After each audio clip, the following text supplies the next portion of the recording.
Who remembers the notorious scene from Vanilla Sky where Tom Cruise wakes up to an empty New York City? Well, today I'm going to show you a glimpse of that in my city of Las Vegas, Nevada. Now, Las Vegas is never truly that empty, at least the Strip anyway, but you'd be shocked just how empty it can be. You have to time it just right. Somewhere in between visitors crawling back to their hotel rooms after a long night out and early bird East Coasters out to get their morning cup of coffee. So what time is that, you ask? 5 a.m. 5 a.m. is the sweet spot to really see the Strip in a whole new light. All the spots we know and love can have a totally different feel. I'm gonna give you a tour of arguably the most visited spots with the most foot traffic, pretty much entirely empty, starting all the way at the south end, the infamous Las Vegas sign. People come here in droves to snag a photo at this 25-foot tall roadside attraction. I got here at exactly 5 a.m. and the sign wasn't even turned on yet.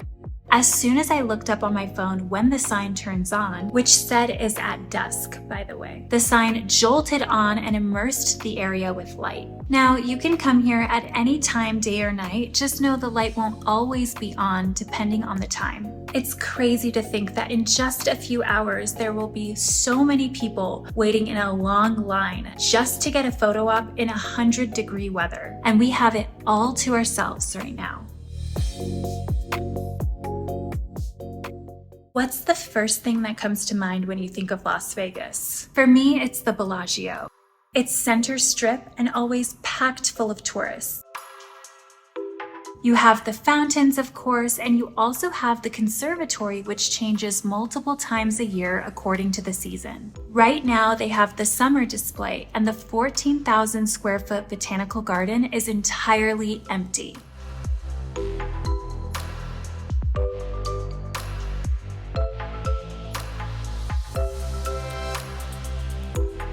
For the record, you can come here at any time. They're open to the public 24/7 as long as your time here doesn't fall on the dark dates, and you can find those dates online. Typically when I'm here, there are droves of people all with their phones out filming the space, not paying attention and bumping into one another. It's pure chaos, but coming here at this time is so much more peaceful and serene. You can really take in the beauty for what it is.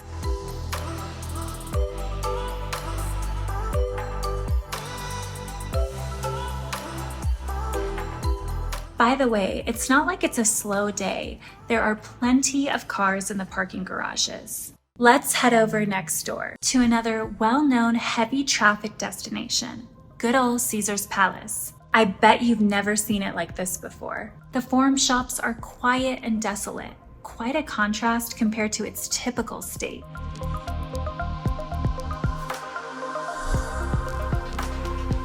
There's literally no one on the casino floor. Who would have thought that one of the busiest, most crowded resorts, Center Strip, could feel like a liminal space?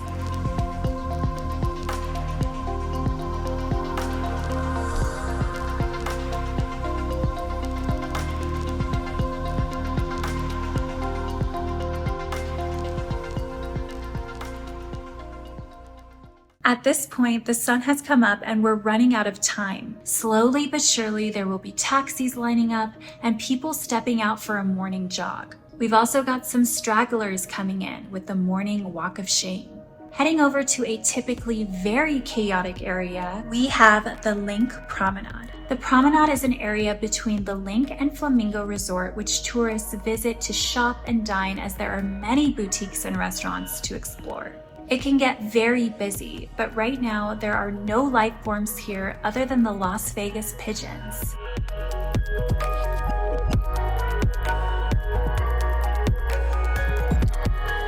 Now again, this area is open 24/7. However, most of the shops open between 9 and 10 a.m. It's very surreal experiencing an area that is normally filled with people almost entirely empty. Now, at this point, we're starting to see a few more stragglers who have taken Vegas by the reins and have not let go quite yet, but we have to hurry back to the parking garage to go to our next spot.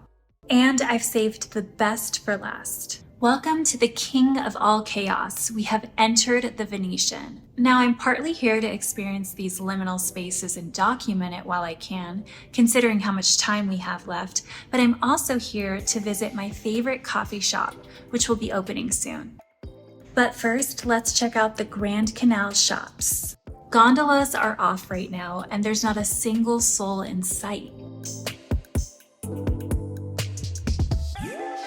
Shops here typically open around 10 a.m. It can be so overwhelming visiting here during normal hours. People are constantly running into each other. Right now, however, all the hallways are empty and we have the entire place to ourselves.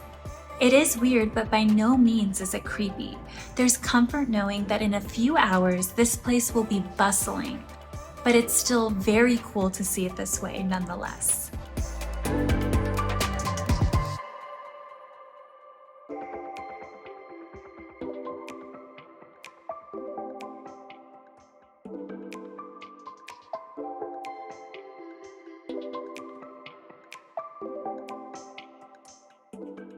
Okay, on to get some much needed caffeine at Zappola Cafe, which is located in the main square. We did have to wait a little bit for them to open. At this point, we're nearing 7 a.m. This is the only spot open currently at the Grand Canal shops. I love coming to Venetian to get a coffee early in the morning because I get to enjoy it at such a serene time, and there's something inspiring about it for me. I don't know about you, but I'm definitely a morning person. I ordered an iced coffee with coconut milk, which comes out to only $6. And that's low considering the fact that we're on the strip and the size you get. A cool facet to this cafe that I really love is that there's an upstairs, which you have access to. And once you're there, you can see a bunch of additional seating and windows to see the main square. It's a beautiful and unique view that you can enjoy while dining here.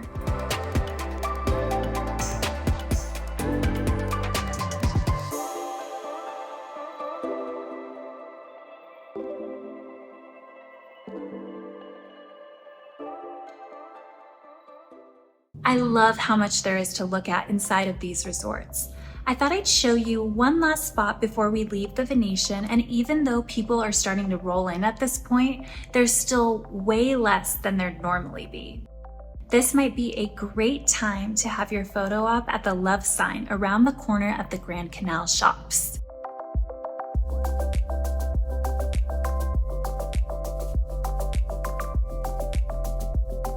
At this point, I was getting hangry, and I thought I'd show you a breakfast spot that I frequent that I haven't shown on this channel. Tableau inside Wynn. This is a hidden gem located within the Tower Suites check-in. The restaurant itself is breathtaking, and you're surrounded by natural light and floral arrangements, all while taking in views of the pool. They have quite a bit on their menu from breakfast to lunch, and everything is made with fresh and seasonal ingredients. Every time I come here, the menu has changed, so I always have something new to try, and I don't think I've ever not been blown away. Because it's located in such an obscure spot, it's often overlooked, but I highly recommend checking it out if you enjoy dining at Wynn.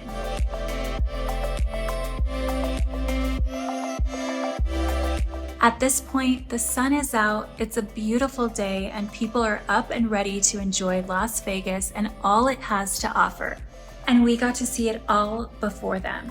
I hope you enjoyed this tour. Thanks so much for watching, and until next time, bye!